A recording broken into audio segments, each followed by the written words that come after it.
Hi everyone, what's up? AB Squad, this is your boy Abbas. Welcome back to the family, welcome back to AB React. So guys, today we are here to check out or look at another video that has to do with Douglas Murray. And if you know you're ready to watch this video, do well to hit on your like button, join the family, join AB React by clicking on your subscribe button, of course on that notification bell so you don't miss out whenever I upload a video. Alright AB Squad, let's check this out and see what today's video carries. Let's go guys.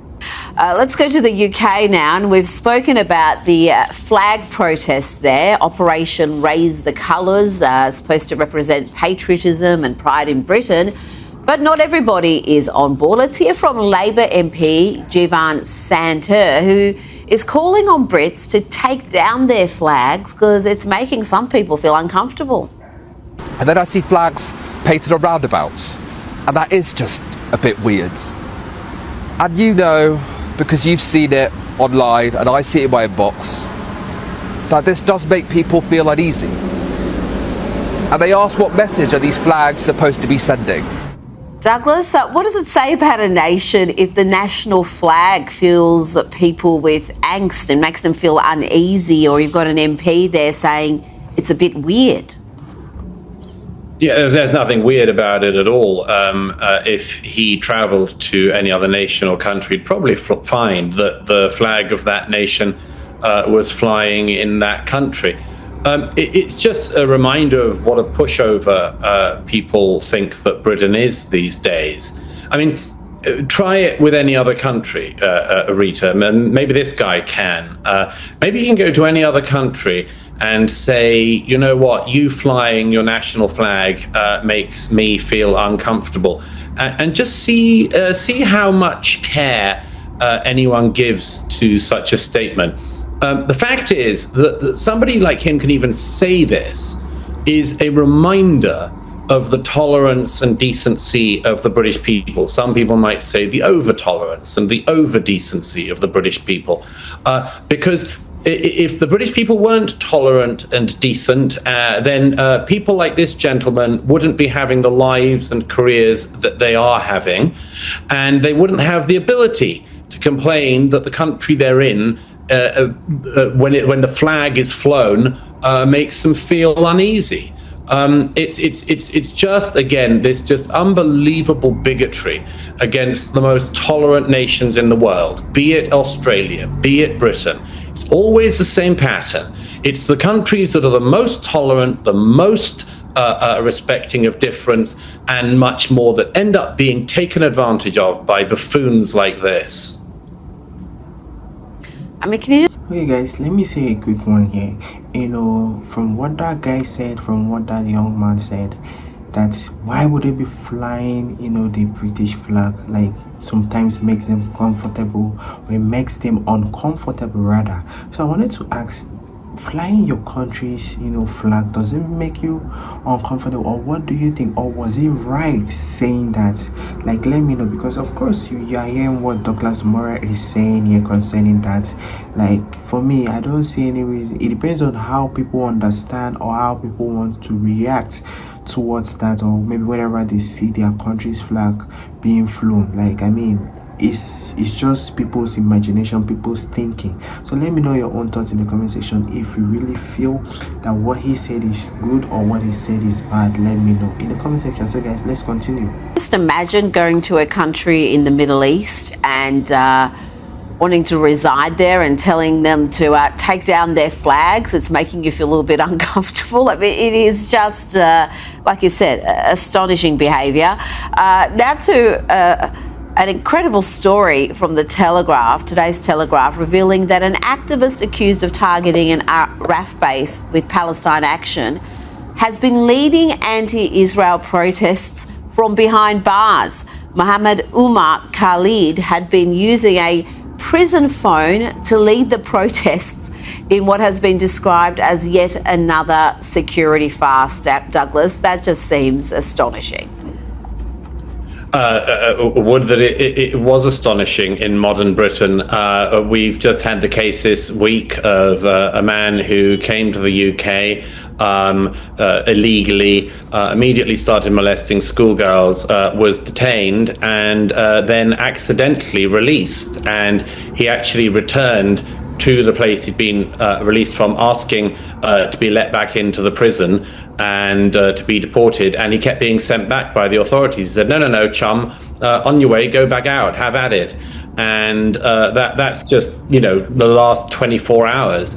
So every day in this calamitously badly run modern Britain, we have cases like this. Yes, every now and then they will catch somebody who's an illegal migrant, and they'll let them back out, or they'll let them back out, swap them with somebody in France, and they then come back in again. Or in this case, you finally actually do detain somebody who's involved in terrorist violence against an RAF base.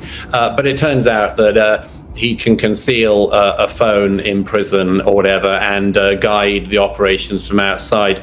It's just another reminder that under the Labour Party in Britain, it's just a fundamentally unserious system, a totally broken system, and just everybody in Britain has to hope that at some point quite soon this is turned around. But I mean, you read stories. Loads has really been happening in this world. Like, so many things have just been happening. Just imagine the one we just heard earlier of how flags make you uncomfortable. Like, it was uncalled for. Like, it's something that shouldn't have happened, or something that he shouldn't have said, or people should even feel like. I'm still trying to understand, why would someone make such statements, like, uncomfortable? Like, flag is not a human being. It's just an ordinary, how will I even put it, like an ordinary cloth or something, and it's making you like, is it that? I'm trying to understand how someone would say it is making he or she uncomfortable. And also now I'm watching this one where an activist leads protest with prison phone. From the story Douglas is giving, maybe the man was literally released or whatever. Some of the things is something that the authorities need to, really pay attention to, and the authorities really need to, make sure that such doesn't happen, or maybe if anything of such should happen, they know how to go about it, like kind of precautions or regulations, to make sure that everything is done accordingly. I don't know, but let's continue watching it. Douglas, before you go, the world celebrated the Gaza peace deal not too long ago. We noted many of those free Palestinian types didn't seem to be celebrating. Let's hear from one of them, Irish actress and pro-Palestinian activist Denise Gough.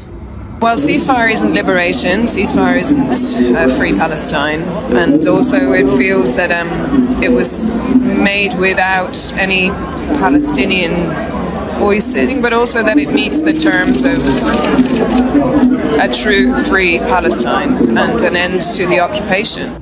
There you go, Douglas. We've been told the actress also accused Israel of gaslighting the world about what's happening in Gaza. Yes, she strikes me, Rita, as not being the brain of Britain or indeed of Ireland. I don't know if you get that sense as well. You can see her sort of struggling for the next thought. It almost is written across her forehead as she does that. She says that there don't seem to be any Palestinian voices in the discussion. That's very strange, isn't it? Because, of course, among other things, a rather strong Palestinian voice, the remaining leadership of Hamas, were absolutely central to the negotiations. Palestinian voices is presumably something she's just sort of heard talked about at some poetry jam in a theatre somewhere in North London, where she's attended a solidarity evening at some point.